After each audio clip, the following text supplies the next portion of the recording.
If you blank out while speaking, it's probably because your mind and mouth connection is not intact. Here's a very simple demonstration. Imagine if this hand is your mouth. Your mouth is moving and talking, and if this hand is your mind. Good communication is when the mind and mouth move together. Thoughts are coming in, words are going out.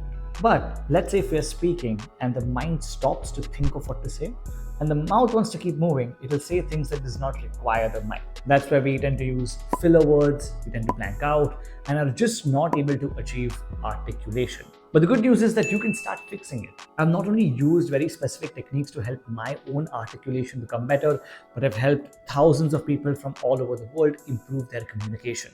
So we're going to get into how to start strengthening the mind and mouth connection to avoid blanking out, how to reliably add new words to your vocabulary, how to practice these methods to see predictable results. By the way, if you're new here, my name is Rideep from Frantically Speaking. We release communications content regularly, so if that's your thing, hit subscribe. And if you want to take your learning to the next level, you can click the link, check out our courses to see if we can work together. Let's get into it. So the very first thing we want to do to improve our mind and mouth connection is to simply reduce our WPM. WPM stands for words per minute. The more words per minute you have, the faster you go, and vice versa. Now, we have spoken in previous videos about a very methodical approach to reduce your WPM, but in my opinion, the easiest way to do that is to simply start opening your mouth completely while speaking. If you can notice, my jaws are exaggerating themselves to say every word out loud. Now, we don't have to speak like this in a gentle conversation, but practicing this deliberately for about 5 to 10 minutes each day can really help us get used to speaking with an open mouth. And the logic behind this is that if you don't open your mouth fully, you'll be able to talk faster and faster, hence reduce the mind and mouth connection. But if you open your mouth fully, it has no other choice but to slow down its pace. But reducing your WPM is not enough. We also need to ensure that our thinking is structured so our communication comes across in a much more organized fashion. And for that, we need to learn something called as framing. It allows us to organize our thoughts in a way that helps us to communicate in a reliable and relevant manner. And I'm going to get into a direct example of how you shouldn't do it versus how you should do it by applying framing. Now, framing has three aspects to it: context, intent, and key message. CIK. Let's start off with context. Context is about what are you talking about. That's all.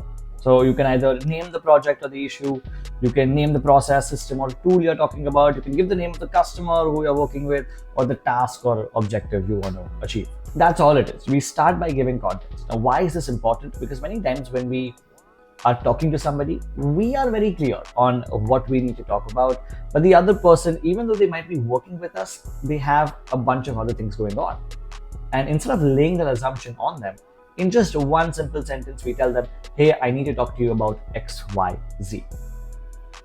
Context is set in just one simple sentence, and then we move ahead. So a few examples of this are listed on the screen over here.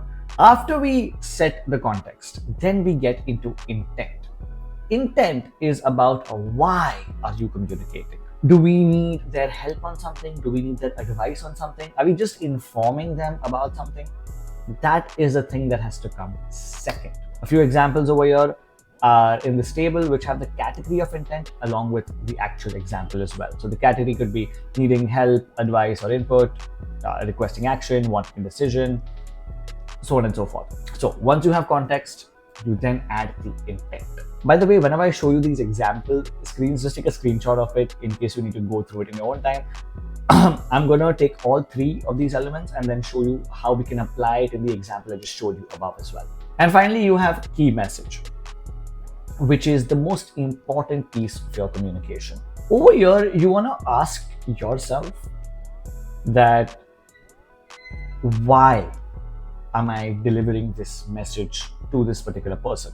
So before you start writing or talking, think about all the details you can share, and then imagine your listener asking, so what? Or why? Once you do that, you'll have your key message right there. And that's the thing that has to come third. So you have your context, intent, and key message. Now let's put this into action with regard to the previous example we just went through, the conversation between the employee and the manager. Now, if you look at the screen over here, what is the context? What are we talking about over here? Think about it.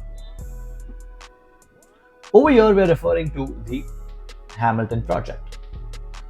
That's the very first thing. That's it. That's the context we need to provide.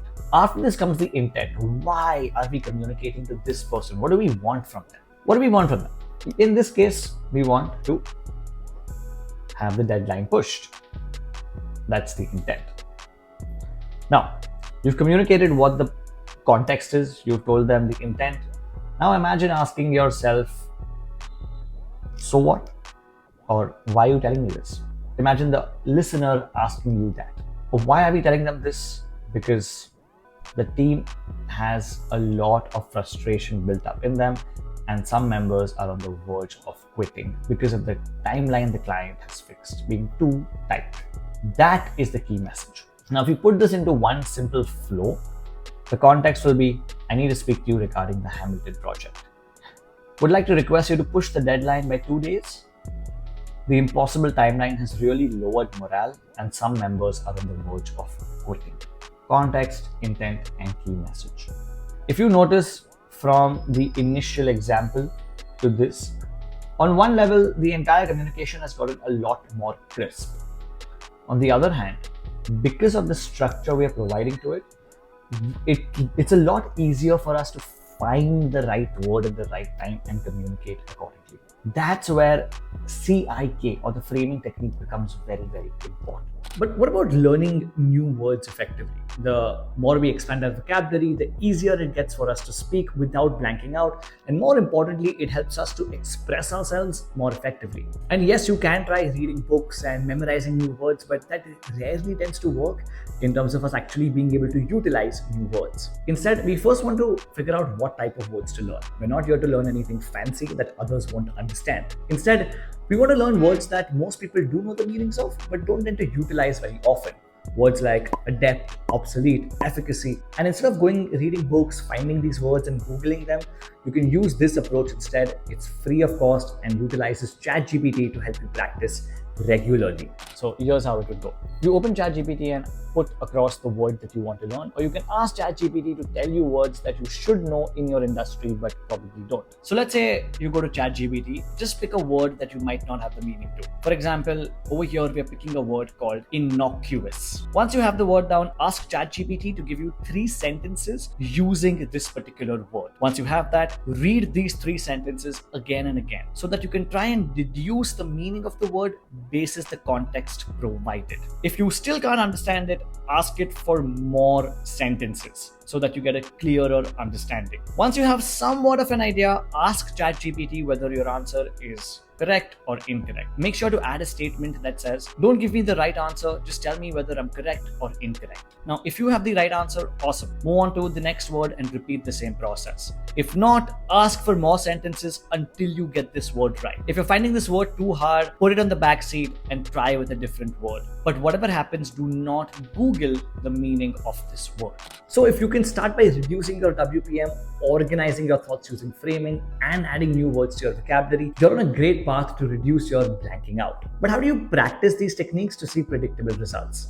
We've created an entire video on 4 exercises that you can do at home to transform your articulation. I highly recommend you check out the whole video right here.